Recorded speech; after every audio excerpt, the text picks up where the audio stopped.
Friends forever, that's what we are. Through the thick and the thin, we're friendship stars. We're banger main buddies from the days of old. We laugh, crying, hug, friendship solid gold.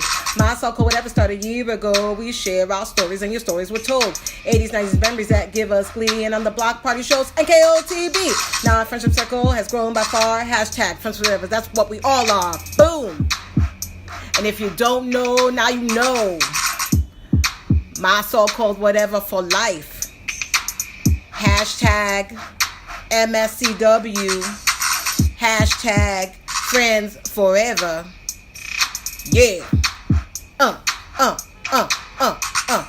Yeah. We're gonna get a big storm. We are getting a big storm. You guys. Big storm. So It's a brewing. It is. I just went through McDonald's to get a Diet Coke. Yeah. Because the large Diet Coke is $1. Hello. Yeah. I'm not a fool. No. And they had signs on the windows that said we're going to be closed on Sunday. Wow. McDonald's never closes, especially that one. It's like 24/7. Wow. So I thought, that's a big storm if they're closing. Yeah, we're going to go to Walmart and stuff after we're done. It was a zoo. Get our bread and milk. Loaf of bread, a container of milk, and a stick of butter. I guess you're good with that. If anybody remembers where that's from, let me know. I don't... What's it from? You don't remember that? No. From Sesame Street? A loaf of bread. A container of milk, and a stick of butter. It was like a kid. Oh, are they making... It was making... like an animation. Were they making cookies? Nope. It was like an animation thing, like a little cartoon clip. Oh, were they making cookies with bread? No. No. And his mother gave him like a coin and sent him to the store. Yes. Okay. Could have yes, been a little girl. yes. No, yes. And said, this is what I need. And the kid on the way kept repeating, a loaf of bread, a container of milk, and a stick of butter. I can remember that now. And it was really cute. And I always remember that. So every time there's a storm and I say I have to go to the store, that pops in my mind. A loaf of bread, a container of milk, and a stick of butter. I also need to go to the grocery store. I'm not going to go to Walmart. I'm going to go to Hannaford right here. Mm-hmm. And because we don't really have anything. This is like regular grocery shopping day. Yeah. So I need to get it all. Yep. Gross. Yeah. I don't want to have to do that. But I will. It'll be busy. The bread will be sold out. Yeah. Because I don't know if you guys are not from areas where they get big storms like this. Yeah. I don't know if that happens other places. Like it's just always the bread's gone. No bread. Like there'll be a couple random loaves that are like near expiration and like smushed. Yep. And like the milk will be cleaned out. Mm-hmm. Bread more so. Yeah. But it's really wild. I've always thought that was weird. I always thought it was weird too. Time to stock up on the bread. I always thought like cereal would go. Yeah, well, I'm going to stock up on toilet paper. Hey. You don't want to be caught without toilet paper in a storm. That's the truth. I mean, if you think about it, I have 2 rolls left. That's the truth. We're probably fine. Yeah. But you never know. What if somebody ate something bad? Oh. There goes 1 roll. Uh-oh. I mean, really. Really? So I got to make sure I get a package of toilet paper. That's the most important thing. Hey. And then probably some milk and bread. I don't need butter. We don't really use butter. Us either. But only when we're cooking. I'm going to get queso. Hey. For the game tomorrow. Hey, game tomorrow. Kansas City Chiefs against the New England Patriots. Everybody's voting for Kansas City, but we know who's going to win. How you doing, Tom Brady? How you doing, Rob Gronkowski? Oh, my. Gronk. Oh, my. We are Patriots fans, as you can tell. We certainly are. Through and through. We most certainly are. Oh, my gosh. I can't wait. I'm excited. I'm excited to be snowed in. And just watch the game. Yeah. And like have a crackling fire. I decided I'm going to have a fire tomorrow. Oh, I'm jealous. Isn't that nice? I'd like to have a fire. You can snowshoe over if you'd like. Oh, okay. I'll go grab my cross-country skis. Yes. You'll be skiing down Broadway. Doop. You're more than welcome to come over. That would be quite amazing. But wrap up in a blanket. Wrap And up I in a just come blanket. to your house. I'm ready. You can wear your robe Oh, hey. on your skis. Yes. That'd be a great exercise. It would be. Probably I should wear some snow pants. Yeah. Because that'd be kind of cool with the draft if I just wore my robe. Ooh, what's that? Oh, that's cold. But anyway, we have a block party tonight. Yeah. We Or decided. today. So this week has been a rougher week. It has. There's been a lot going on for you, Nikki, Yes. personally. Yeah. And it's been really busy at work for me. And it's just been saw that. I saw on Monday that you had a really bad day. that day was one of those days. You just wanted to get up and say, F this. I quit. Yes, F this shit. But obviously I'm not going to do that. And obviously I really actually do love my job. I just had to vent and get some stuff off my chest. And that's it. I do love my job. But we all have days like that. We all have days like that. But you've had a rough week. Yeah. My Nan that I always talk about, she passed away last week. Man. But God love her. She was 93 years old. She was. God love her. And she really... And she was active up until... I'll tell you what. This woman, at 90 years old, I swear she didn't look a day over 78. No, I hope I get... Hopefully I got some of those genes coming to You me. absolutely did. Because I feel like, Here we go. You and your sister... And we've talked about this before, too. You and your sister and your mom and Nan... You all look younger than your age. Like, you all have very nice skin. Oh, thank you. And I don't know if it's like your features or the way you color your hair or something. I don't know. But you like your mom looks very good for her age. Yeah, my mom Nan does. always looked very good for her And my age. sister does too. Yes, she does. We get mistaken for twins. Well, that's because people are foolish. And that and I get a little upset because my sister is 11 years older than me. But she looks great. She does. And She so does. do you. So Oh, well, thank you. I appreciate that. you're welcome. So, and I'm reading the eulogy. So, wish Yeah. me luck on that. Good luck. I got a preview. It's very nice. Yes. I'm nervous. It's a Catholic mass. Yeah. I haven't been to mass in a long time. I don't even know like what they do there. It's Like how is it different? they do well, I don't know as if we're receiving communion or not. But like the Catholics who have Yeah. gone to confession, they'll receive communion. I won't because I haven't been to confession. Oh, okay. But and that might be different for other people, like other Catholics, but this is, I feel like, a stricter. Like this particular Yeah. church or That's the way I was raised. Like that's Right. how it goes. I know in like other religions it doesn't matter. Like if there's in other religions there's no confession. So right. Like yeah, it's not. Yeah. So it will be a nice mass and we'll see. And then we're gonna have a get together afterwards. Yeah. So yeah. Depending on this storm, I'm hoping to be there. I'm trying to figure out how to be there. I think that'll be nice. So yeah. Brent and Brody are helping with the pallbearing. Oh, They're not actually doing it. They're Right. just walking with Logan and Wyatt. I think that's very nice. Yeah. I think that's nice. And Brody's got a suit. Brody, that picture you sent me of Brody in his suit. He's a handsome fella. Oh crap. He is a handsome little fella. Nana wanted him to wear a suit because I'll tell you what. We went to Burlington Coat Factory and we looked and there were no suit coats for him in his size. None. Wow. Zero. Wow. You know how many suit coats they have. Oh yeah. They had one suit on clearance. And guess what? It was Brody's size. Exactly. Fit like a glove. It was, I couldn't believe it. And it was a great price. I think it was $34.99 for a Kenneth Cole reaction pinstripe suit. That right there, balla. He's going to be putting on the Ritz. Needs a hat. He just needs a top full hat. top hat and a cane. Where fashion fits, putting on the Ritz. That'll be fun though. Yep.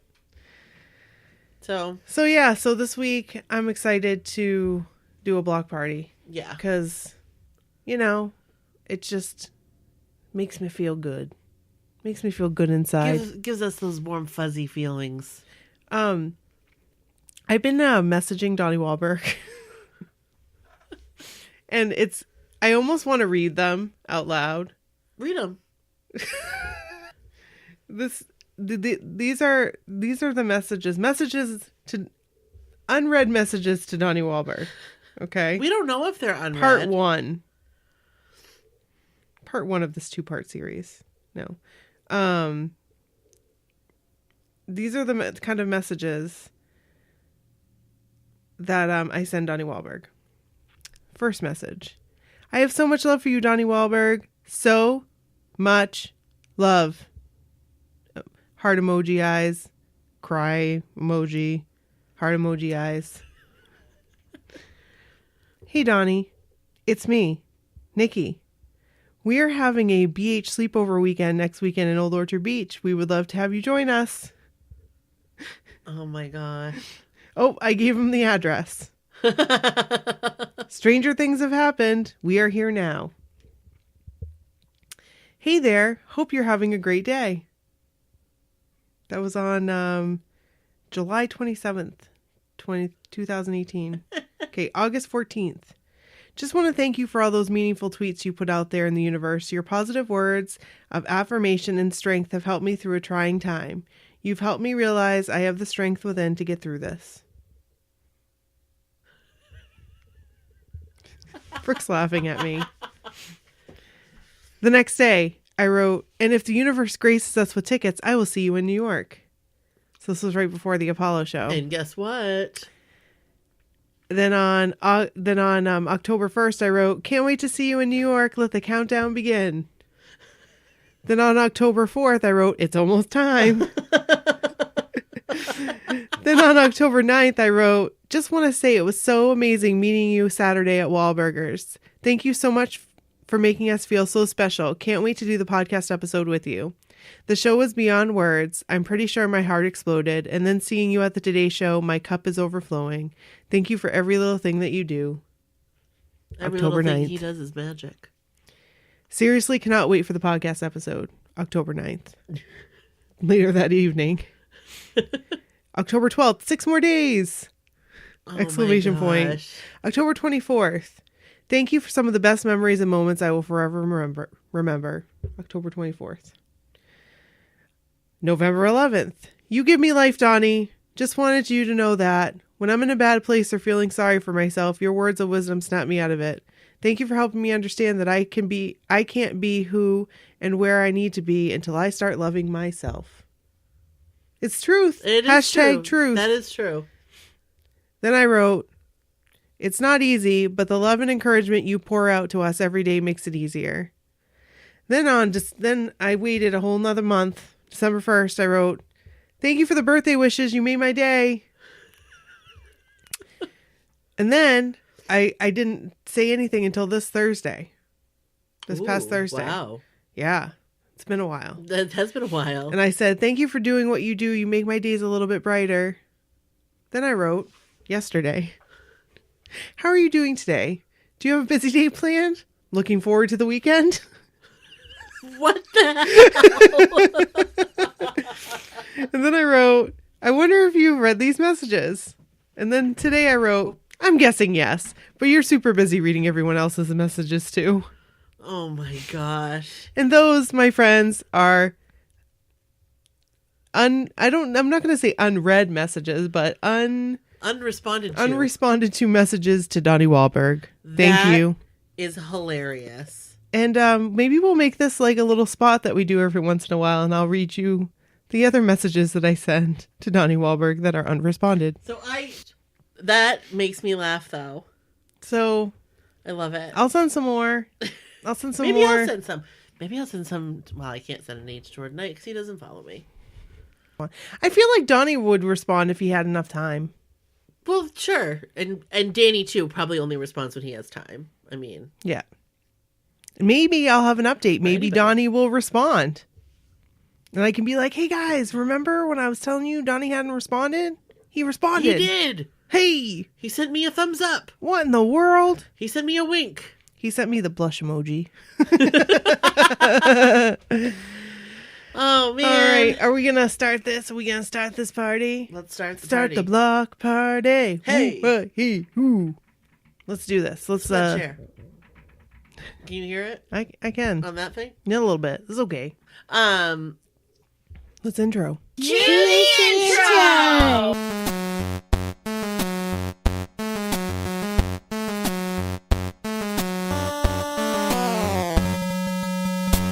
This is Brooke. And this is Nikki. And this is my so-called whatever. Welcome to the block party. We ain't leaving out nobody. I joined you for that one. We about to get it started. It's a block party. Block party. I want you. Give me love. Give me all your love. There. Dun dun. It's a block party, you guys. And we've got some Hey stories yo, for hey you. yo, hey yo. Hey. I feel like we went out of sequence a little bit, right? Yeah, this is a little out of sequence. Yeah, this is another block party. But that's cool because next week we'll be back with an 80s and 90s episode. That's right. Maybe. Because that's how we do. Are you listening to this for the first time? If you are, welcome to the podcast. And the block party. And in the block party, we are happy to have you here. Absolutely. For sure. I feel very lucky to have you here. Thank you for listening. We appreciate you. That sounded like the beginning of a commercial, like a bank commercial. Hey. We appreciate you, Schreier Savings Bank. That was funny. So yeah, I'm excited to read some stories. But first, this week's episode is brought to you by drumroll, Jenny. Hey, Jenny. Thank you for being one of our $25 Patreon peeps. Thank you. We appreciate you. Schreier Savings Bank. So, thank you so much. We appreciate you and everything that you do and all of our Patreon peeps do. And if you want to learn how to join them and support us, Get some swag. get some MSCW swag bags. Look at. Stand by. Well, while she's grabbing that, you can head over to patreon.com/mysocalledwhatever. That is patreon.com/mysocalledwhatever. And learn how to sign up. And there's different tiers and all that fun stuff. But you don't have to do that. We are a free podcast. That's right. And you can just listen. But if you are so inclined, you could also go on over to iTunes and leave us a 5-star rating and review. We would totally appreciate it. That was a lot of paper shuffling. That was a lot of paper shuffling, but you know what? That's okay. I think it's worth it for this. Those are amazing. Aren't those awesome? You guys, we finally got our 1-year bracelets. Oh, It took my that gosh. long. We had to go through a different vendor. But they're so beautiful. And they got them done so fast. They're so beautiful. I love them I so could much. cry. They're so pretty. I love them. They're going to look so nice on a bracelet. Yeah, they are. You guys, this is like crazy. So cool. I love them. I'm excited to send them out. And they're like heavy. They're like They're primo quality. They're good like quality. good quality. Yeah. I mean, it's not like you're getting like bad quality. like platinum, but they're nice. They're nice. They're a nice quality for I'll be sending those for a out in the bracelet. next couple weeks. I am going to pull up one of a review that we've gotten Oh yeah. and read it out loud. I'm very excited for this. I love reading our reviews. Shugirl gave us 5 stars and said, "So fun. Thank you for bringing me back and making me smile." Oh, thanks, you girl. Shugirl, thank you for making me smile. Thank you for leaving that review. That is awesome. Thank you. We appreciate you. Absolutely. All right, should I read Drew's Yes. NKOTB Lake Placid Adventure? Yes, I am so excited for this. Here we go. I'm ready to do this. Here we go. Whoa. This is going to be awesome because I heard this story when we were standing in line at the Apollo. I'm pretty sure this is the story she told me. Oh, fun. So, I don't think I heard this, so I'm excited. Hi, Brooke and Nikki. I'm submitting a story about the NKOTB show I went to see on June 23rd, 1990 in Lake Placid, New York. My friend's mom volunteered to chaperone my friends Sharon, Nikki, Michelle, and I, and not this Nikki, I wish, to go to Lake Placid to see them. They were in the height of their popularity at the time, and I was crazy about the new kids. The morning of the show, we decided to go to the hotel they were staying at in town. Security was tight, but we decided to try to get a up-close glimpse of them. I remember there were a lot of limos, and my friends Sharon and Michelle snuck on their tour bus. What? What? What the hell? Like, how do you do that? Excuse me, I'm just taking this bus. I'm supposed to be on this bus. This is my bus. I swear I thought this was my bus. It looks just like mine. I swear I thought that this was my bag, too. That's my driver. I don't know whose the bag this is. No, it's not. This. I thought it was mine, but I don't know whose it is. No. Oh, Jordan. It's Jordan Knight's bag? Who's that? I don't know who that is. I don't know who Jordan Knight is. The new children? New children? On the street? Yeah. Oh, yeah. I don't know who they are. No. This is my bus. I, being a rule-abiding kid at the time, was too chicken to get on the bus. We ended up sticking by the main entrance to the hotel because that's where all the security action was, and we could hear on their radios where security was needed. So we knew where the guys were. I heard, "Send someone to door 3" on the radio, and I ran to door 3 to wait to see who was coming. I was in front, anxiously awaiting the emergence of a new kid. I saw camera lights flashing down the hallway. I was beside myself. All of a sudden, out the door comes Jordan Knight, holding a hanger with a coat on it. I totally lost it. I screamed, I cried, and I peed my pants. Oh, Drew. Jordan looked at me and jumped into a van. I was humiliated. I had to explain to my friends why my pants were wet, and I was so embarrassed that I was a 15-year-old and peed my pants. Wait, she actually peed her pants? Yes, she did. Like, she truly peed her pants? Yes, she did. Oh, Drew. She peed her pants. She was so excited. I think I might pee my pants. Like, I didn't know that really happened. Like, when someone says, "I'm going to pee my pants," like, I'm so excited. Like, that's that never really happened to you? I never peed my pants from being excited. Well, no, I've almost peed my pants. I peed my pants from having to pee. I've almost peed my pants remember how when at work, Steve thought it was funny to like frighten me? Like he'd hide behind doors and in trash cans and stuff. But like I legit almost peed my pants once because it like startled me and then I had to run to the bathroom. I've never had that happen. Yeah. I just learned something today. Well, I had to pee. Like you had to pee anyway. Yeah. And that just like knocked it out of you. It just like I've laughed so hard I've peed. See, that's never happened to me. That has happened to me. But I could see how it could happen. Yeah. Poor Drew. Poor Drew. Were they jeans? Because that sucks. The worst part of it was we were not going back to the hotel, which was outside of Lake Placid. We were going straight to the show. I washed myself up and let myself dry until the show. The show was amazing. We had 7th row. I couldn't believe how close I was to them. I'll never forget how special that was.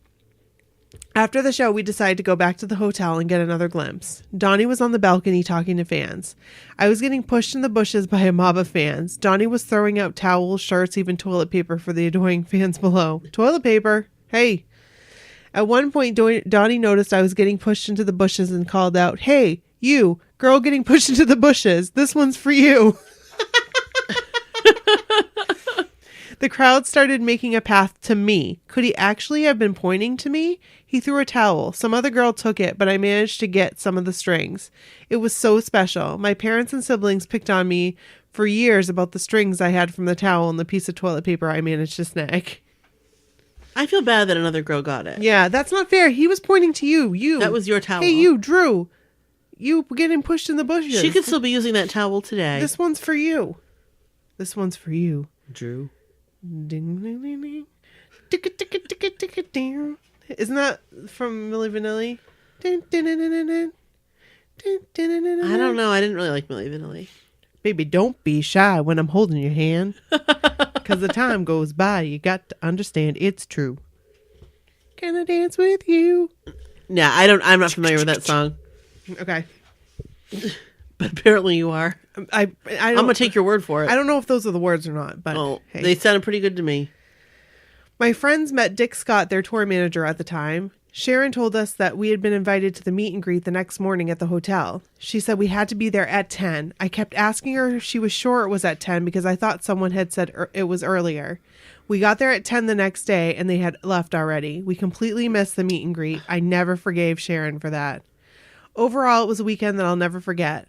My friends made a pact to write it in our graduation yearbook dedication section. We all put the date to remember that weekend forever. Those memories were so special to me, as my friends Sharon and Michelle both have since passed away. Oh, it gives me such nostalgia for my 15-year-old self, pissy pants and all. I'm a blockhead till death. Thanks for the opportunity to take a trip down memory lane. Oh, Drew. Drew, we love you so much. I love you. I get to see Drew. I'm jealous. Yay!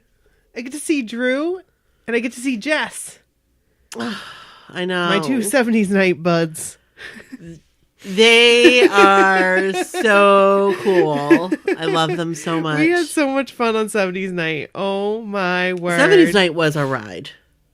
I hope And that it was nobody so has any fun. video of me. It was so fun. I have the video. I have video of you. Stop it. Yeah, of course I do. Have I seen it? Probably not. Okay, good. It's right here. Well, what is I it? don't know. Am I dancing? Oh, I'm sure. Let's take a little glimpse. Oh, great. Here we go. I do have to apologize, too. If you guys hear any sniffling, I definitely have a cold. I'm definitely coming down with something again. So I apologize in advance. I totally was just sniffling too, so 'tis what it is. All right, 70s night. Where are you? You are not far in this video. You can't be far in this video. That's my arm, isn't it? That just went up. I think I'm beside you. Oh, yeah, that's you right there. Can we go back? This is when Joe was underneath the tiki bar and they were playing Don't Stop Believin'. Yeah, I think this was the tequila bar. That, yeah, that's definitely me. Yeah, that's you, because that's your there's point. a picture of me when I'm like this that Carmen took. Yes, I like that picture. Right, during this part. Yeah. Yeah, there's Carmen taking pictures right there. So, this is a long video. I videoed that for 5 minutes. That's amazing. You should put that on YouTube. Somebody might be looking for that video. Oh, I want to go back to the cruise. I've been thinking about that a lot. Me Like the last too. couple days. Me too. Yep, I'm ready for it. Well, okay, so we don't have to talk too much about this. Okay. But they announced this last cruise, the 10th cruise, on the 9th cruise. Yeah. But they didn't really post much else about it until it was like end of January. Right. So who knows? Maybe Who knows? end of January, January 30th, Who knows? they come and say, Guess Cruise what? 11. There's a cruise. Cruise 11. Are we going? I'm going. I'm there. Like I am there. If I have to move mountains, I have to be there. And the only thing that would suck is if it's like, well, I mean, a deposit isn't too much to handle. No. It's the whole paying in full thing, which we wouldn't have to do. We could just do a deposit and that would be fine. Yeah. But anyway, just thoughts I've had. I really that's a good can't wait. thought. I really can't wait. Like I really, really, really can't. But anyway, this is Kathy's story. I'm excited. First, I have to say I just finished listening to your show with Donnie and just wow. Nikki, I don't know if you're my spirit animal, but you handled yourself with Donnie way better than I ever could have. Oh, thank you. Seriously, great job, and from an OG blockhead, thank you. You said everything I would have wanted Donnie to hear, and you really represented all of us so well. Oh, that makes me happy. Thank you, Kathy. I'm not a podcast person at all, and have only ever listened to 2 of them in my life. Joey's, for obvious reasons, and you guys. From the very first minute, I felt like we could easily be friends. To be honest, I haven't listened to many shows. Do you call them that? But the few I have, I loved. I use your hashtag on Twitter, we are all Donnie Girls, because it is so true. And I, of course, bought a shirt to show support. Thank you, Kathy. Thank you. I tell you all this because it has been almost a year that I have wanted to write in to you and share my story, but have avoided it until now.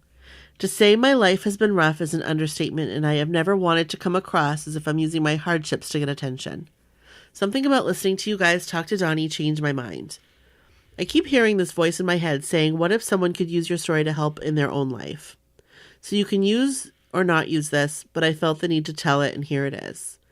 It's not chock full of new kids interactions because I haven't had many, but the ones I have mean the world to me and have done for me what little else has been able to do. Thank you for taking the time you do to read all of these. My story starts back in the late 80s, as does so many others. I was 12 years old the first time I set my eyes on New Kids on the Block when I saw the Right Stuff video. Jordan stole my heart in an instant and still has it to this day. Mine too. That was a confusing time for me. Preteen years are confusing for all of us. My parents were divorced. I didn't know my mother. She left when I was 3, and I shared a room with my sister and my father in my grandmother's house. My father was abusive, and my sister and I lived in constant fear of when, if, he would fly off the handle. Something in those fresh faces on my TV gave me hope. They gave me an escape from the reality I lived in. I am very much a product of being raised by a village. The other grown-ups in my life did as much as they felt they could to give me comfort whenever possible. My father was a DJ, which is where I got my love of music, and the guy that worked for him had a day job, working for a manufacturer that made New Kids on the Block merchandise. Whoa. That's pretty cool. That is pretty cool.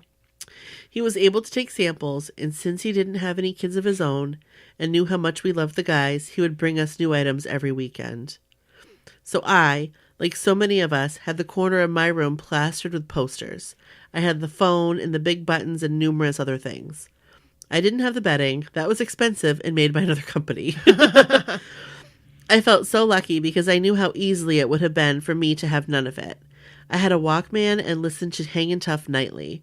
I lived for TV appearances, which I recorded and rewatched hundreds of times. I probably still have every move, every word, and even every mannerisms the guys made in the pay-per-view memorized. I haven't watched it in years, but I'm sure I still got it. The first time I had an opportunity to see them live was November 21st, 1990 at Nassau Coliseum. I had a friend who was going with her older sister. We were 14 at the time, and her sister was 18. To say my father was less than thrilled about this entire situation is an understatement. He decided that rather than say no, he would make my aunt the bad guy. We couldn't afford the $20 ticket, but since the show was 1 month to the day after my birthday, I could ask her to buy it as my present, and the decision was in her hands. He was banking on her not spending the money for something so frivolous. To be fair, it was pricey back then, and she already did so much for us. Of course, she was no match for my persuasive, not to mention desperate self. I made some sort of deal with her that neither of us can recall now, and she bought me one of the best birthday presents I've ever received. As everyone can imagine, the emotions I went through leading up to the day of the show were beyond overwhelming. The show was better than I could have imagined. I don't have a lot of specific memories other than being amazed that I was breathing the same air as the guys were. We were in the same room. Granted, I was almost in the last row of the place and couldn't really make them out, but that did not matter. I was there. I rode that high for months following it. My teenage years went by as well as they could have under the circumstances, and through it all, NKOTB was by my side. Anytime life got hard or scary or uncertain, I popped in a tape and there was my refuge. Somehow, life felt okay listening to them or watching them or even thinking about them. I didn't get to see them again because I knew my first concert was a once-in-a-lifetime opportunity when it happened. I started working not long after that, so I was able to purchase Step by Step and eventually Face the Music when they came out. I went away to college, which unfortunately only lasted a year, much to my father's delight. He made my senior year of high school as miserable as possible when he found out I was applying to live on campus. So yes, I was one of the girls that still loved the guys in 1994 and was overjoyed to have new music to listen to. When the guys broke up, I was hurt. I can't lie. I knew one day it would happen and honestly felt it coming, but it hurt all the same. I understood at the time and knew it was time for me to find my own way in the real world. I got my first full-time job at 19 and moved into my own apartment at 20. I had tons of friends and a life that made me happy despite my relationship with my father. I met who I thought was a wonderful guy at 21 and was married to him at 27. We paid for our own wedding, so it took us time to save for the day of our dreams. I thought I had my whole life planned out and was heading down the path I always wanted. Then one day, 3 years after we were married, he comes home and tells me his company is moving to Pennsylvania. It might have well been Timbuktu as far as I was concerned. I love being a New Yorker. I never wanted to leave, ever. I had this little piece of happiness I carved out for myself, and it was all slipping away. If you've ever been a victim of abuse, you know how precious that is. He didn't have the ability to find a new job, and I knew I could, so we moved. I cried almost the whole way down, but being the trooper I am, I found a way to make it work.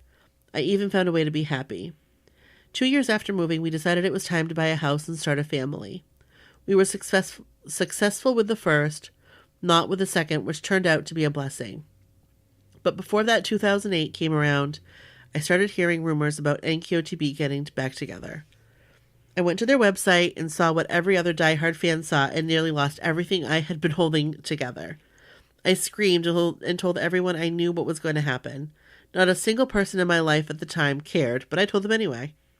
I was a grown-up now and had no intention of being the psycho fan I knew I could be. I did happen to leave out the part where I followed another band around for a while before leaving New York. I guess I wasn't so over needing an escape from my real life. I just didn't see it at the time. Anyway, there was nothing and nobody that would keep me from seeing my guys in concert. I bought tickets for the Philly show and cannot begin to describe all the feelings it hit when they hit the stage. Being transported is an understatement. The joy I hadn't felt in years was right there.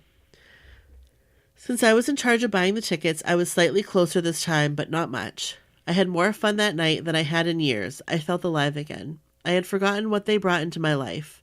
Looking back now, I see that they were the catalyst for what was to come. I decided my New Year's resolution for 2009 was to start taking care of myself again. A year and a half later, I got separated from my husband. You see where this is going. There were no angry fights, no cheating or lying. Our relationship fizzled into nothing. There are not enough proper words to explain how hurtful it is when your spouse doesn't notice you. I felt like a piece of furniture that cooked, paid the bills, did all the chores, ran all the errands, even mowed the lawn. Somehow my life wasn't mine anymore, and it felt like nobody cared. If I was doing what I was supposed to do, everything was okay, except I wasn't. I didn't even know what happy was anymore, or when I stopped feeling anything. Somewhere I stopped listening to the music I loved, New Kids included, except for Christmas time. I have listened to that Christmas CD faithfully every single year since it came out. I don't even care that they hate the cover. I think it's cute. Same. Anyway, being the nice person I am, I decided to keep the house that we were severely underwater for. I made more money than him, and I could swing the payments on my own, barely. We decided we were just going to transfer the mortgage to my name and he could walk away free and clear. Can anyone else see how this is a bad idea? That went through without a hitch, as does the divorce. I felt like I could breathe for the first time in more years than I even knew. Again, being the nice person I am, I helped him set up his dating profile and send messages to his current wife. Yep, you read that right. See, I had no idea how unhealthy I was. So much so that not long after the divorce was final, I walked face first into an abusive relationship that lasted 4 years. This guy was my father on steroids. He started out being the nicest, sweetest, most caring man I had ever met. He was everything my ex-husband wasn't and couldn't ever hope to be, or so I thought. He wasn't physically abusive, which sometimes I think can be worse. He somehow ended up with complete control over my life. My family and friends were terrified for me. I became a shell of a person. My life was entirely his. Everything I did, everything I said, everything I thought came from him. The worst part is I didn't see it. I thought this was normal. I thought we were in love. I thought we were happy. In the middle of that time, I was laid off from my job. That, of course, inevitably led to me losing my house. As you can imagine, none of that helped my self-esteem and was used as ammo for an abuser to keep me where he wants me. At some point during year 4, I started wanting more from him. I wanted a commitment. I wanted to move on with our lives. Of course, he He didn't see a need for this, so he decided to end our relationship a month before my 39th birthday. Now, this is not the first time we ended our relationship. It was always on and off, but we always ended up back together. I fully expected to hear from him on my birthday. I cleaned my house and got it ready for the night I knew was coming. I heard from both his sisters that day and knew it was only a matter of time. I ended up spending that birthday home alone, waiting all night for a phone call that never came.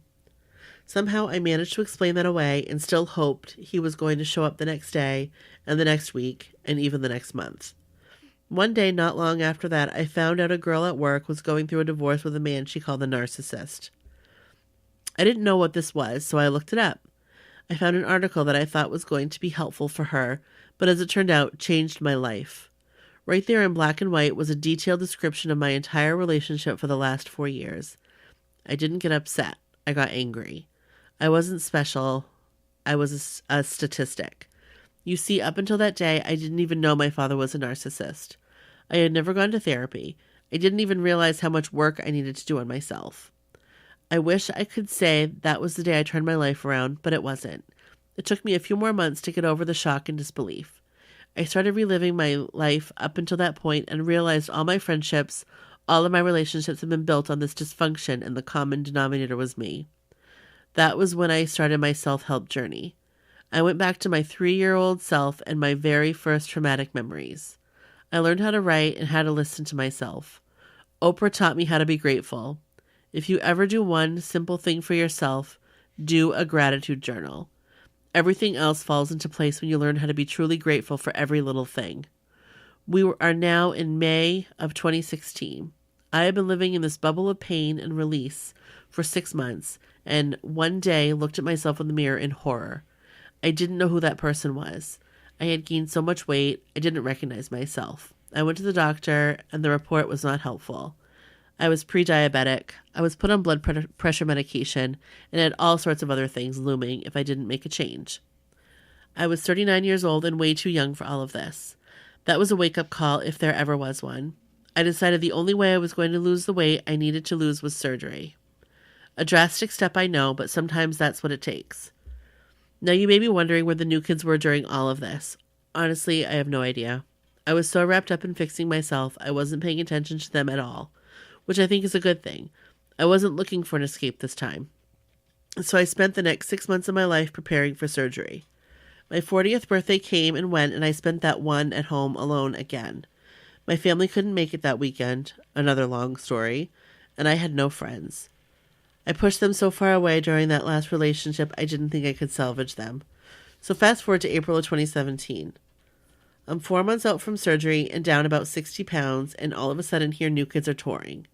I knew they had been throughout the years. I heard about the supergroup thing and saw them perform on TV, but that was the extent of which they were part of my life, other than Christmas, of course.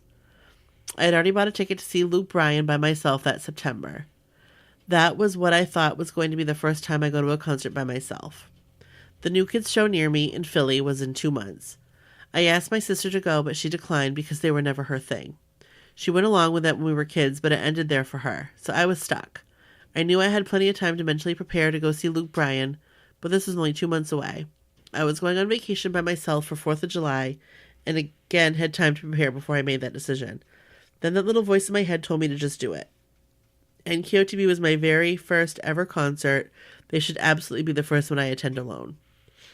So before I had time to think too much about it, I bought a ticket. I bought a pricey ticket because, hell, I'm a grown-up, and after everything I've been through, I deserve it. That's the good thing about going alone. You have way more options when you only need one ticket. That's true. I got 7th row on the side of the stage. I was extremely nervous and excited at the same time. One thing I've learned to do is use fear to propel me forward. I refuse to let it stop me from doing things I want to do. So yes, I'm afraid more than I'm not, but I always set out for what it is that scares me. More often than not, I'm scared for no reason, and that was the direction I was supposed to go anyway. So I get to my seat and damn near stop breathing when I realize how close I am. I tear up when I think about how close I am going to be to these 5 guys I have loved for so many years. Now mind you, I had spent the last 2 months since I bought the ticket buying every CD I'd missed over the years, from 10 to Jordan's 2 solo CDs and all of Joe's. I already had Jordan and Joe's first solo albums, of course. Of course. Absolutely. Absolutely. I actually forgot. I did see Jordan open for NSYNC in 1999 or 2000 at Jones Beach, which was surreal. But I digress. Hey, we saw him too. Yeah, we did. I was more than a little distressed when I realized how much I had missed over the years. I felt like a bad fan. No such thing. No such thing. No such thing as a bad fan. I felt like I abandoned my loves. I have to say I had the most fun going back and learning all this new music. What I didn't know was this was a world that came to me exactly when I needed it. The show was amazing. It was like nothing I've ever experienced. Jordan smiled at my camera for a picture I was taking. Joe posed as well. Donnie pointed at me. Okay, Donnie pointed at me for longer than he should have because I didn't think he was actually pointing at me.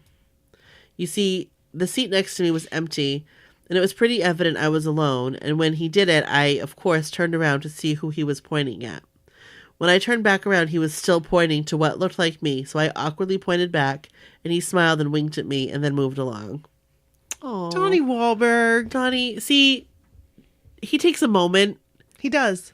and it really affects people. You know what I mean? He's our light in the darkness. He is. He really is. Seriously. The girls next to me whipped their heads around to look at me, but I couldn't move. I was in shock. For a total of 10 seconds, I existed in their lives. And of course, as every single one of us knows, that feeling is euphoric and intoxicating. I was toast after that. I left that show feeling like I could do anything. I was forever changed. I could almost feel the world shift ever so slightly into place. After the show, I immediately did some research to find out where else they were going to be. I then bought a ticket to see them in Allentown. Hey, you got the bug. And you here got goes. the bug. I'm trying to convince Brooke to go to Atlantic City. It's so hard. Oh, Atlantic City. Oh, It's July Atlantic 5th. City. Oh, Atlantic City with me, Nikki. I know, but you'll have like your family with you too. That is true. And it's the 4th of July. But And tell Sadie's you what. birthday is that weekend. if we went down, my family wouldn't be with me, and they would just come down and grab me that night instead. I don't think I can go. Darn it.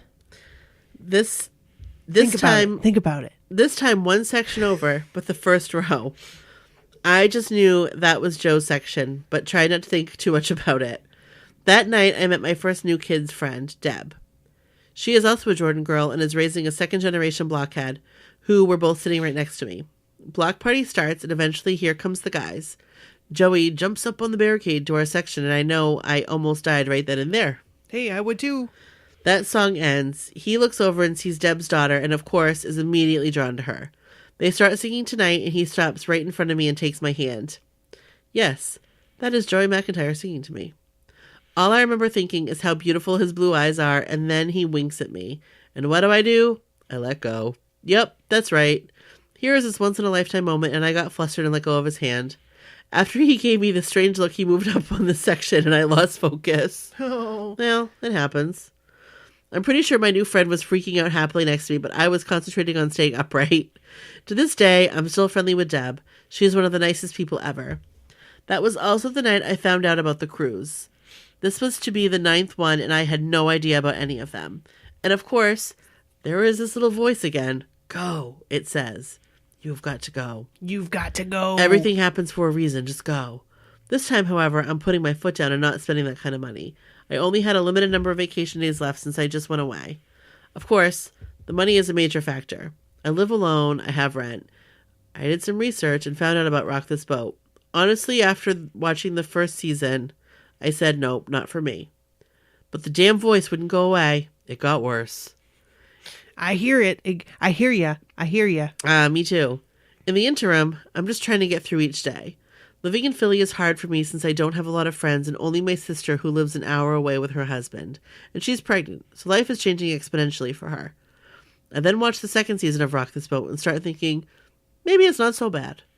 Finally, I looked to see when and how much it really is and knew immediately in my heart it was meant to be. See, after spending my 39th and 40th birthdays home alone, I promised myself come hell or high water I was never doing it again. As you might have guessed, my birthday was smack dab in the middle of the cruise. The trip was October 19 to October 23rd, and my birthday was the 21st. How could I not go? You had to go. So I booked it right then and there. I didn't even stop to think about vacation time. I didn't even think about getting the time off approved. I just did it because I knew that was where I needed to be. Of course it worked out because my boss was awesome.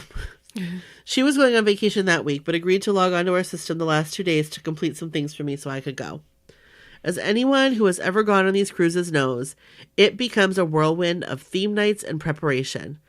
This is exactly what I needed at this time in my life.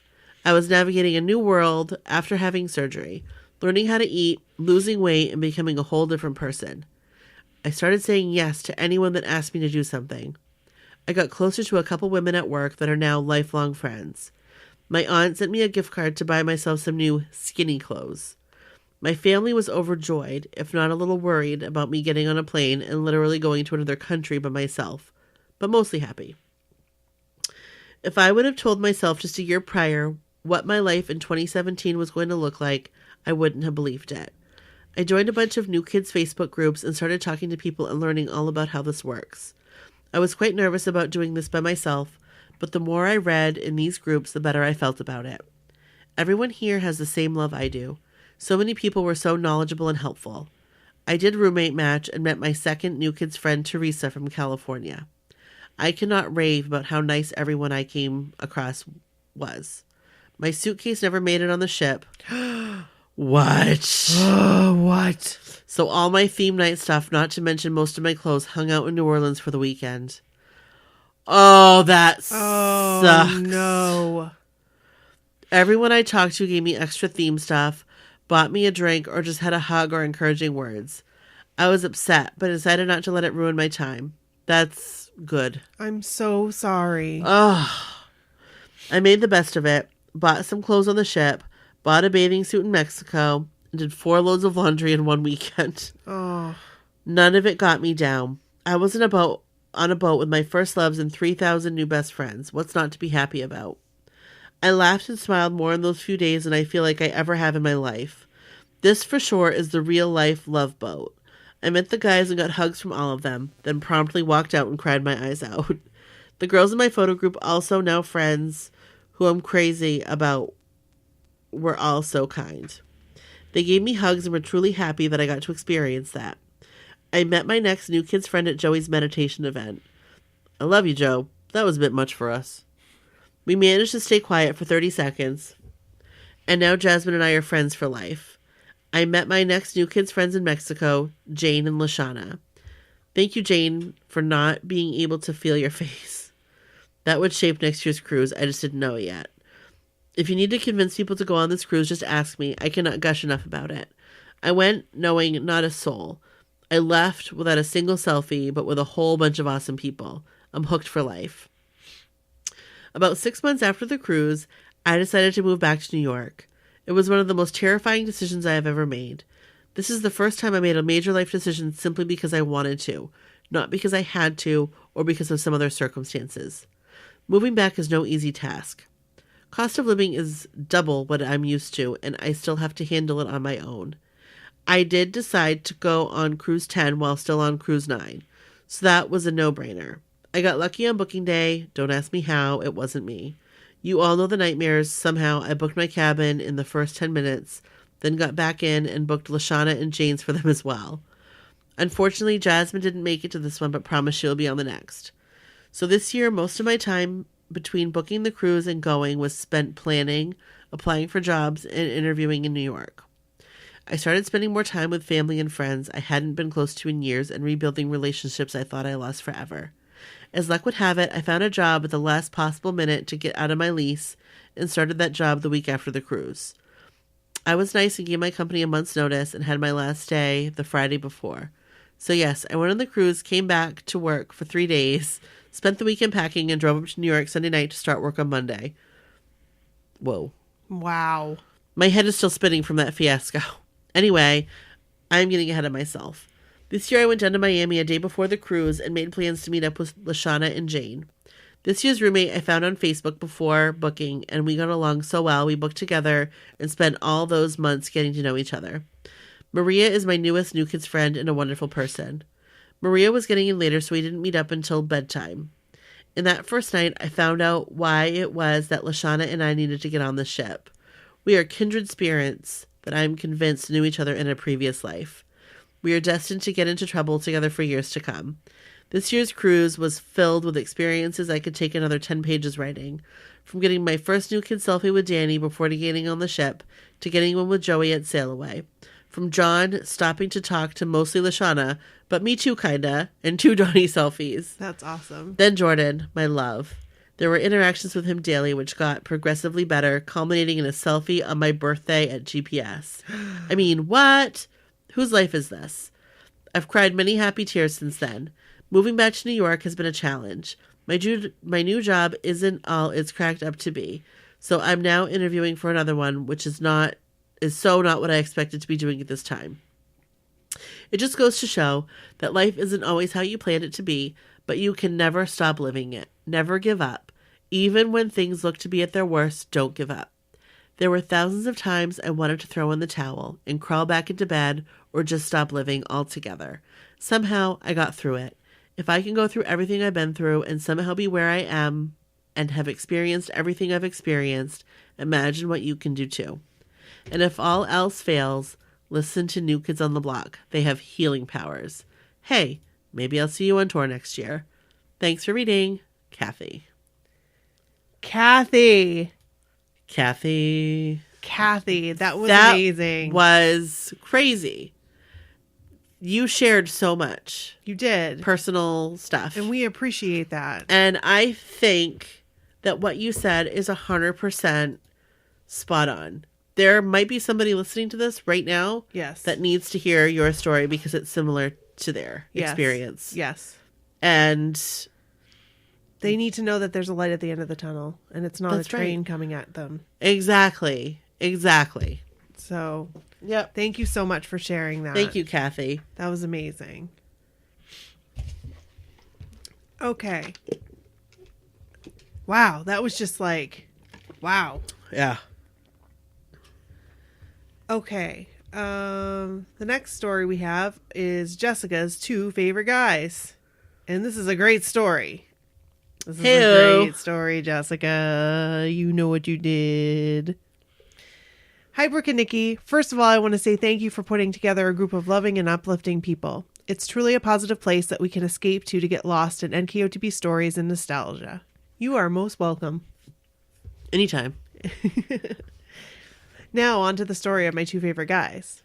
On December 13th, New Kids on the Block announced they would be performing on Dick Clark's New Year's Rockin' Eve. Insert Monica Geller's voice here. Of course, I don't know this reference because have I gotten this far? I don't know this reference. Oh. Yeah, I can't really place it. Okay, sorry. I'm just now watching Friends for the very first time. I thought you finished it. Not yet. Where are you? I'm on season 9. You're close. Yes. So You're close. my head exploded and my heart sank at the same time. With my husband being a police officer in Times Square for the past 12 years, I was sure he could pull a few strings and get me up close and personal with the guys. But did I really want to leave my 4 and 2-year-old kids on New Year's Eve and spend it with thousands of strangers in Times Square? After going back and forth with the idea of being away from my kids for the holiday, I decided to be the responsible adult and stay home. I told my husband that if it happened that he happens to run into Joey, he had to do 3 things for me. Number 1, wish Joey a happy birthday for me. Number 2, ask Joe to bring what I like to call the Joe Show to New York, Hollywood Nights. And number 3, for Joe to look up the hashtag Mission Interview Joey 2018. Jessica, I love you. I love you. My husband told me he would try his hardest, but didn't want to make any promises. Turns out he was escorting the new kids to and from the stage of their performances that night. He purposely kept this information from me because he didn't want me to get my hopes up in case he wasn't able to fulfill my requests. But boy, did he not disappoint. He got Joey to record a video for me. See attached. The video came over to me via text, and the scream and crying began. The video came over to me via text and the scream crying began. Joey said my name. Joey wishes I was there. Joey knows I'm a diehard fan. I needed to share this with everyone. I immediately forwarded the video to my cousin and fellow blockhead Diana. When she saw the video, we were screaming into our phones with excitement. I don't even remember what was said. I was so excited. It's safe to say I watched this video over 100 times. If this was a VHS, the tape would definitely be worn out by now. My husband was able to do the first 2 requests on my list, but he forgot what the hashtag was. I'm sorry, ladies. I tried. Just the fact that you, asked him to do that. Yeah. Thank you for that.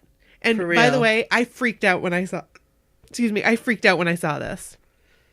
So, because we're friends on Facebook, Yeah. and I freaked out. I think I've seen this. It's amazing. It's amazing. Yeah.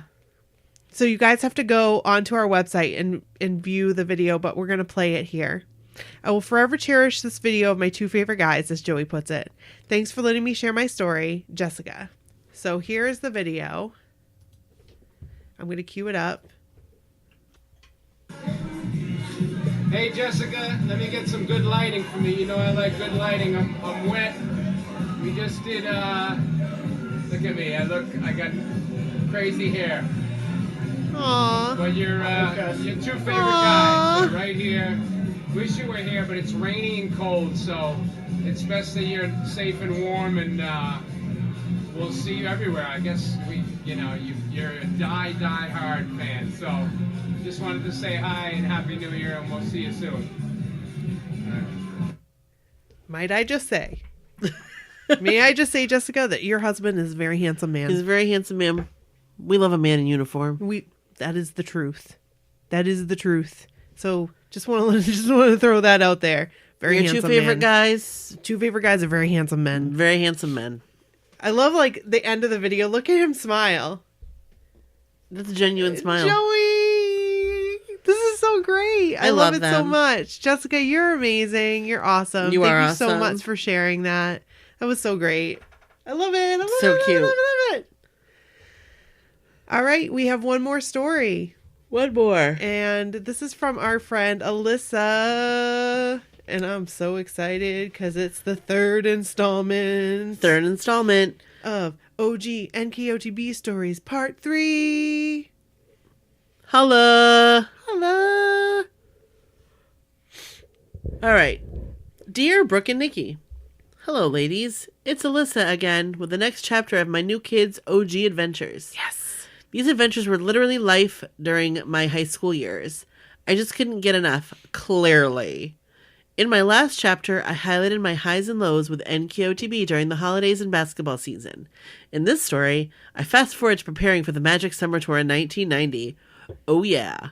This adventure was filled with close calls and shenanigans as my friends and I tried to get closer and closer to meeting our Fab Five.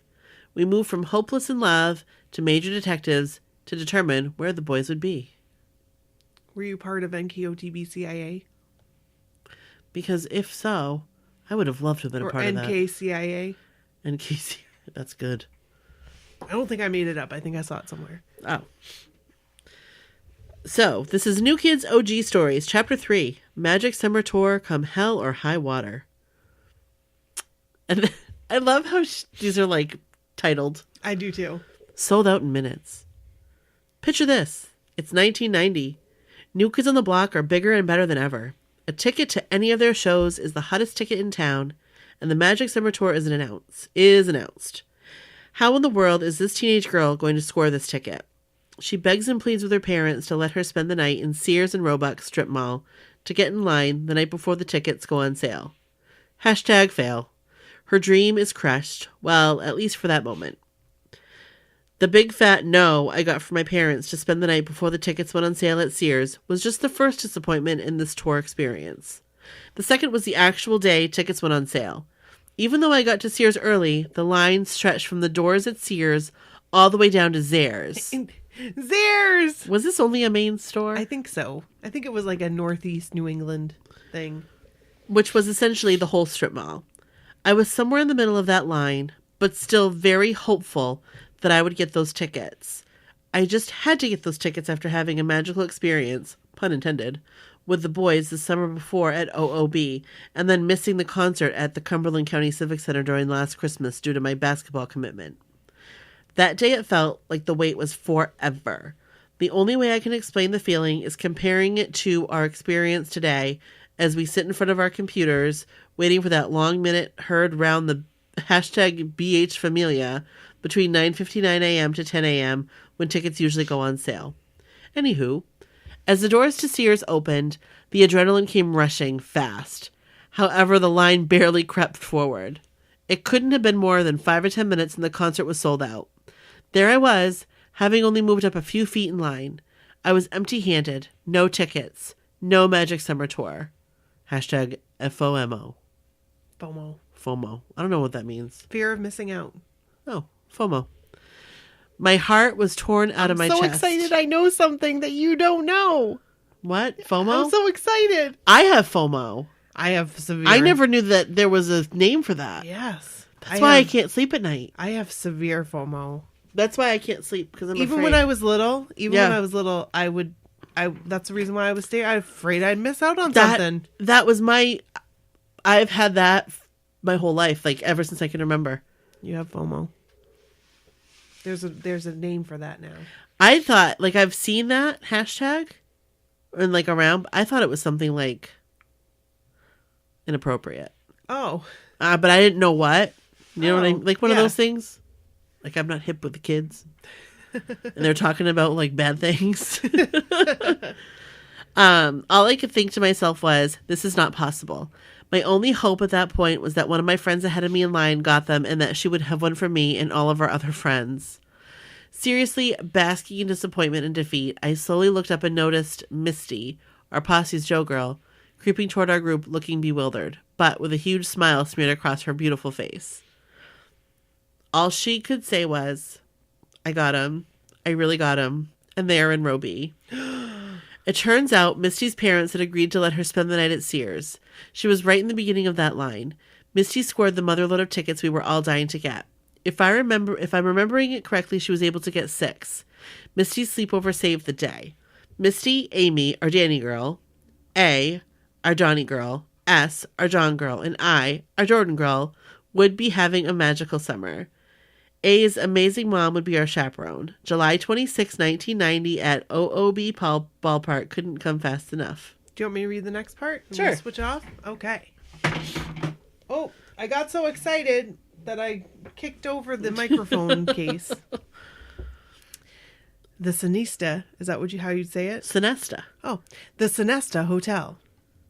After getting the tickets, the girls and I, along with A's mom, started making plans for the concert, even though it was months away. We knew that we were going to have to stay near OOB the whole time, and that we were going to we were going to find NKOTB and meet them. Whatever intel we had at that time, which was probably word of mouth and newspapers, led us to make reservations at the, how do you say it again? Sinesta Hotel in Portland, Maine, the night before the show. The girls had heard that the boys had stayed there for the concert in December. We knew that if we stayed at the same hotel as the boys, the stars would surely align and we would all leave coupled with our favorite new kid happily ever after, right? Wrong. I think every other teenage girl in Maine and her crew had the same intel as us and made the same plan. Around check-in time, the day before the show, the Sinesta lobby was crawling with teenage girls and their chaperones. There was literally a sea of tightly formed cliques, topped with high hair and dressed in brightly colored clothes on every inch of the hotel floor. Nervous energy with a hint of teenage angst filled the air as every head turned with even the slightest movement. Every set of eyes was hopeful to get a glimpse of her Prince Charming prancing through the hotel doors. We were all ladies in waiting for a whole lot of nothing. None of our princes arrived, unfortunately. As the afternoon turned to evening and evening fell to night, the crowd slowly thinned out as non-hotel guests were asked to leave. The girls and I were extremely bummed as our plan foiled before our eyes. In those days, we went into every experience with expectations which often led to disappointment. After settling into our room and getting a bit refreshed, we decided that maybe, just maybe, we hadn't waited around long enough. This happened for NSYNC. Yes, it did. This was us. This was us when we were waiting for NSYNC. 2000. And in May. everybody else had departed. Everybody else had left. And you and I went up to our rooms and we were like, you know what? Let's go back downstairs. Let's go back down. We have our key. We can Yep. show our key. Let's go Yep. back downstairs. And guess what happened? Did they arrive? We saw like their tour manager Oh, and their girlfriend. and the girlfriends. Because we rode in. That's when we rode in the elevator with them. Yes, and the tour manager was drunk and like spilled the booze. Oh, that's right. Forgot about that. You. Ah, yes. Those are the days. And I think somebody. Didn't we meet some like roadies? Didn't we talk to a couple of them? Possibly. I don't recall. I feel like I remember having a conversation about getting on the tour bus. And they told us we could get on. No, they told us what girls do to get on. Oh, I think I remember now. And we were like, yeah, we're good. Yeah, no, and it wasn't like it was like things you. Yeah, no, it was just to see the bus, like what they would do to see the bus. Yeah, we were all set with that. We were like, We're good. no, thank you, old man. Hard pass. Hard pass. After settling into our room and getting a bit refreshed, I'm going to reread this. We decided that maybe, just maybe, we hadn't waited around long enough. We decided that giving up wasn't an option. We headed back to the lobby to hang out. Other girls were still lingering as well, but the atmosphere was more relaxed and comfortable. As we were lounging and attempting to develop our plan for the next day, we were approached by a very large and rugged man all dressed in black out of nowhere. Hung proudly from his neck was a New Kids on the Block road crew lanyard. He'd clearly been out in the sun working all day as he was drenched with sweat and dirty.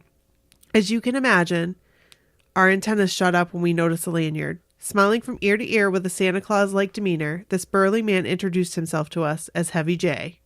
Heavy J quickly joined our conversation, getting to know all of us, and quickly and bluntly let us know that the boys would not be staying at this hotel for the night. He was gentle and kind, and it was quite apparent that he had a lot of hots for A's mom. Oh, that's cute. That's amazing. And sorry, I said it was quite apparent that he had the hots for A's mom. Heavy J pretty much hung out with us the whole night. My old brain isn't remembering much of the conversation, but my heart recalls having a blast. There was a lot of laughter and many surprises and hanging out with a new roadie friend. We were feeling pretty awesome as Heavy J was introducing us to the hotel employees and other crew members as a special guest. The best part of the night came as we headed to the top floor of the hotel, which was the lounge area for special guests. It had a club-like atmosphere, and I'm pretty sure anyone under 21 should not have been admitted. However, with our new special guest status, we were let in. For the record, as Mom was with us the whole time. For the record, A's mom was with us the whole time. It was so cute how sweet Heavy J was being to her. We danced and laughed and were probably buzzing on Coca-Cola because, you know, it sponsored the tour. The most interesting part of the night is when we were joined by Rob Sachs, the New Kids lead guitarist at the club. For those of you that don't remember, Mr. Sachs rocked. He resembled a hair band sensation, and his personality that night sure represented a rock and roll mentality. Rob was feeling good, very inebriated, but interactive nonetheless. He joined in the dance floor fun with our group and began to make the moves on A's mom. Heavy J stepped in as Rob went from friendly to over the top. Us girls didn't know what to make of his behavior and started to feel as if it was time to leave the club. A's mom was in favor of heading out as well. As Heavy J escorted us to the elevator, Rob followed us. He basically jumped in as the elevator doors were almost closed, stuntman style. It was a bit uncomfortable being in such close quarters. He was very difficult to understand at that point, but seemed like he was trying to get us or A's mom to come hang out with him once more as we hit his floor. After Mr. Sachs was given a hard no, he got pissed, jumped up, and punched a hole in the elevator ceiling. Awkward. Thankfully, Heavy J intervened and showed him the way out of the elevator. That is awkward. That's really awkward. Punch the ceiling. I'm just like picturing this guy. Like, Punch the ceiling. Heavy J came back to our room. He was such a gentleman. There were lots more conversations as well as laughter. I don't remember any of the details talking about the New Kids at all, which is very weird. but goes to show how the relationships you form because of them is equally as important as they are in the whole NKOTB experience. I do, however, remember Heavy J discussing sushi, wanting to eat sushi, or having leftover sushi. I absolutely had no idea what sushi even was. # main problems. I never knew what sushi was until, like, we were older. I only knew of sushi from the Breakfast Club. Oh, that's right. That's all I knew of sushi until I was, like... 16? Like an adult. Yeah. Pretty much. And then had it. Yeah, the first time I tried it, I was in my 20s. Me too. So, Me too. yeah. Apparently, I lived a sheltered life in Augusta. I believe I thought I was cooked food and was made fun of. That's funny. All right, this is part 3, late to the show. Here we go. The next day, we headed off to Old Orchard Beach to find a room. How did we not have a reservation? We were prepared and ready for our night in Portland the day before. I remember this being a daunting task, as finding accommodations randomly midsummer at the beach is usually impossible. We finally found a spot at the Beau Rivage Motel. Do you know where that is? I know right where the Beau Rivage is. Hey. It still stands there. Oh. Our 70s style room, it probably still is 70s style, Oh. with its mini kitchenette soon became get-ready headquarters. Rayon button-downs, jean shorts, white scrunch socks, patent leather lace-up shoes, caboodles, curling irons, and Aussie sponge spray blanketed at any open space. We all got to work getting ourselves together, but it was a slow operation. 5 girls and 1 mom with 1 shower. Let's just say we should have planned ahead. I was rather proud of my outfit. See attached picture. Top picture is me at the Sonesta Hotel. Bottom picture is me concert ready. Is there anything better than a rayon button-down and jean shorts in 90-degree weather? Oh my goodness. We ended up leaving much later than we should have to get to the ballpark. Not only was it summertime at the beach, but there was also a concert, so traffic was not really moving. All I can remember after getting to the Old Orchard Beach ballpark is hopping out of the car while it was probably still moving and sprinting full tilt across the dusty parking lot as the show was starting. The Perfect Gentlemen were already on the stage and we were missing it. For the love of God. This is the one you went to. This is the one that I went to. That's awesome. Cue the 3rd and 4th disappointment of this tour straight ahead. As we were bolting toward the stage to what we thought were our row B tickets, we were sent right back to where we came from. Reality check. Our tickets were actually row B in the second section back from the stage. Going from row 2 to row 28 was a hard pill to swallow. But considering I almost didn't get to go, I was thankful I was there for sure. We quickly settled into to swoon over the 3 little cuties on the stage and noticed Heavy J working in the sound booth behind us. He waved us over and asked us where the heck we'd been. He explained how he'd been looking for us because he was going to invite me to go on stage with the Perfect Gentlemen for one of their songs. What? What? It was too late. Unfortunately, we were #Donnie Soon to the concert. Are you kidding me? I missed my chance. That was certainly a big buzzkill knowing I would have been in the backstage area. The rest of our night was filled with way more ups than downs. It turns out we were in the family section. I completely forgot about this until Amy, our Danny girl, went into her crates at home recently and reminded me about that detail of our story. She took pictures of pictures and texted whatever she could find to me. Amy's been great about filling in the blanks. She is my #national treasure. Oh. See attached photo. We were able to meet Mr. and Mrs. Wood. Amy reported that had gotten Betty's autograph and regrets that she cannot find it.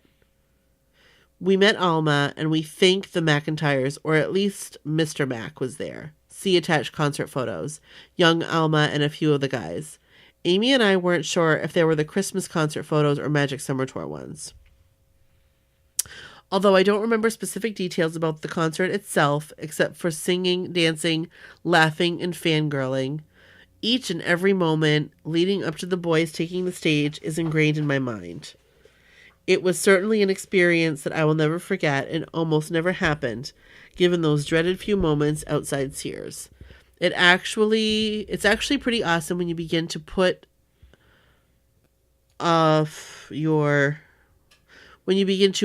your blockhead stories into perspective. How those moments in time are only very small pieces of my amazing blockhead puzzle. It really has been and always will be about all the moments that have taken my breath away. Part 4. Magic Summer Tour Part 2. The girls and I were very lucky that our experience with the Magic Summer Tour continued later that year in mid-December at the Centrum in Worcester, Massachusetts. Luckily, for some reason or another, I didn't have a basketball commitment. However, on the day of the concert, the highways from Augusta, Maine to Worcester, Massachusetts were blanketed with snow due to a horrendous blizzard. A's mom drove us all in whiteout conditions to the concert. Wow. Oh my gosh. Our parents must have been absolutely nuts to let us go, but they probably knew we would have driven them nuts if they had made us stay home. The concert did not disappoint. I have photos of us holding a sign for the show, I think. See attached. During my Magic Summer Tour adventures, I never did get to meet the guys as originally planned. However, I was able to make more fond memories given my experiences. I bonded more with my friends, was a specialist guest of a super friendly roadie, and met some of the new kids' parents and got to see 2 shows. Not bad for a 15-year-old kid who had no idea how much the story would mean to her 30 years later. My only regret, besides showing up late to the OOB concert, was that I was never able to buy merchandise other than a program. My parents supported me going to the shows and paid for food and accommodations, but didn't believe in buying t-shirts. I am so thankful that last year I won a vintage Magic Summer Tour tee and a Remember Betty auction online. Oh, that's Yay! awesome. Not only did I get the shirt I always wanted, but it was also an I Cut Vegas custom t-shirt, a one-of-a-kind cut for a one-of-a-kind band. See attached pics of me and my favorite merch item. Don't mind my awkward squat pose in front of the Apollo. So that concludes chapter 3. Thanks so much again for sharing my story. Lots and lots of BH love. Alyssa. I love Alyssa. I do too. She's awesome. She is awesome. Thank you so much for sharing your stories Thank you with so us. much. Yes. And thank you everybody who shared their story with us today. For real, yo. We really appreciate that. You guys are awesome. You guys are so freaking awesome. Keep sending your stories. Yes. My we need more whatever stories, at gmail.com. Yeah, we want your 80s and 90s stories too. Yep. And topics. Topic ideas, what please. What do you think that you should, what we should talk about? What would you like to Absolutely. hear? Also, thank you so much for the little love notes that you send us. Yeah. We appreciate that. Absolutely. When you say, hey, I really like this episode. Or, hey, I really like it when you talk about this. We really like that. Thank you. Thank you. Tweets, Facebook messages. We love it. Yeah. So that's it. That's all for today, folks. We will be loving you forever. Yes, we will. And we will see you next week. Same time, same station. Well, hopefully. Hopefully. If it's a little late, sorry. Yes. All right. All right. Thanks, guys. Thanks, guys. Bye. Bye.